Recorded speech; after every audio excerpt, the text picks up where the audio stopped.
Hello, welcome back. I'm Tim Hunt, the head of RaboResearch team here in Australia and New Zealand. We're live streaming direct from the F2F event being held on Cockatoo Island here in Sydney. And we're bringing the speakers from the main stage onto this second stage to make sure that we take their messages more broadly than just the 1,500 people that we've assembled here today. And fresh off the main stage and fresh off a plane, in fact, from New York, is a colleague of mine, a long-standing friend and executive director from our research team in New York, Nick Fereday. Nick, welcome to Australia. Thank you. It's all good. Nick, you were doing a presentation on faster food, talking about the food trends we see in the US and to some extent global industry. A lot of our audience are actually primary producers, but you made the point very early on, the food trends very much do impact farmers. Yeah. Yes, it's kind of, in a way I'm making the farmer's job even harder because I know that farmers have so much to worry about, but I'm also adding one extra thing that they need to think about, and that is really the consumer and what the consumer is doing, because ultimately in a lot of our societies it's the consumer that's driving change, and through their dollars it's having impact on throughout the food chain. And so I gave the example on stage about the impact of the gluten-free trend on the wheat consumption. Yeah. So as you know, gluten-free is a big phenomenon in the US. It's led to a 10% reduction in per capita consumption of wheat. It's had a profound impact.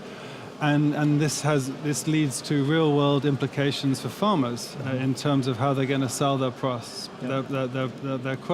It also creates opportunities as well, because the gluten-free trend has really opened people's eyes to a whole world beyond wheat, of pulses and alternative grains, the quinoas, the amaranths and what have you.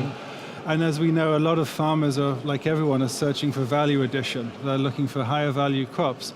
And so to a certain extent, these create opportunities for farmers to, if they can get off maybe what they're used to doing and experiment with new crops, potentially very lucrative opportunities. It means a change of mindset. Yeah.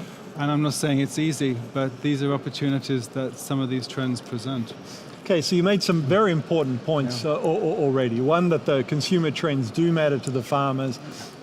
Two, that it brings challenges as well as opportunities. Yeah. A third really key point you made on stage just earlier this afternoon was that amongst all the trends you've seen, actually it's probably the pace of change itself that is most dramatic at the moment. Tell us a little bit about that. So in a way, this isn't me saying this. This is actually when we ask people so we have a survey every year, and we get about 200 responses from industry experts, if you like, or industry players, whether it's small companies through to CEOs of zillion-dollar companies.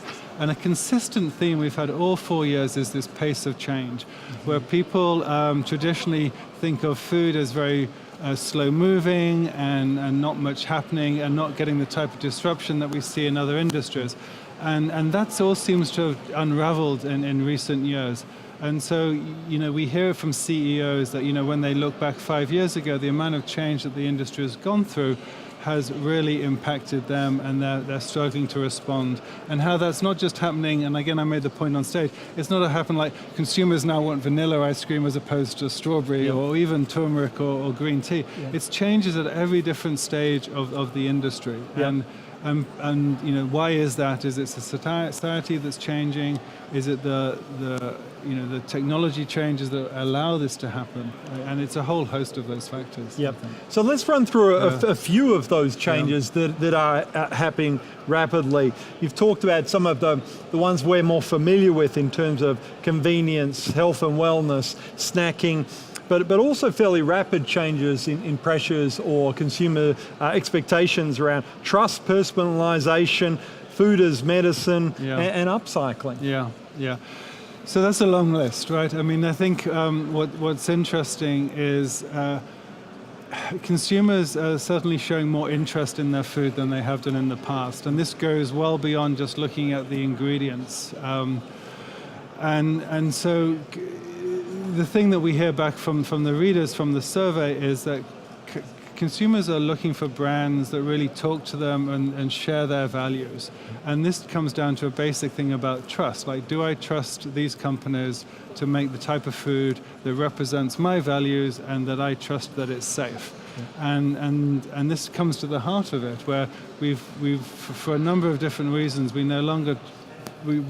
become very suspicious of some of the actors in the food chain. And this can be a technology story where people become suspicious of innovations like genetic modification, where the consumer feels that they're not benefiting from this, and other parts of the industry or parts of the food chain are benefiting at their expense. Yeah. So when we talk about these sort of environments that are fast moving, need to be up with all the latest trends, harnessing technology, I think much of our audience would think it's the big guys who are going to kill this, the multinationals with the global intelligence networks, the access to data, technology. Yeah. But you've really highlighted to us that nothing could be less true. No, it's almost the complete opposite, where it's really, it's the large companies who have been very successful for very long periods of time. I mean, like, Kraft has brands that are over 100 years old. Heinz celebrates 150 years. So these are very old companies, and they've survived for a reason, because they have been able to adapt to today's trends. But increasingly in the last, I would say, 5 to 6 years, they've become very unstuck from what's going on. And that's really left an opportunity for these small companies to have seen these opportunities and move. And so what the large companies are really struggling with is a mindset, where they've been making, for example, cornflakes forever, and so the solution is more cornflakes or better cornflakes, and they can't think beyond that. Yeah. And this is where they've really become unstuck.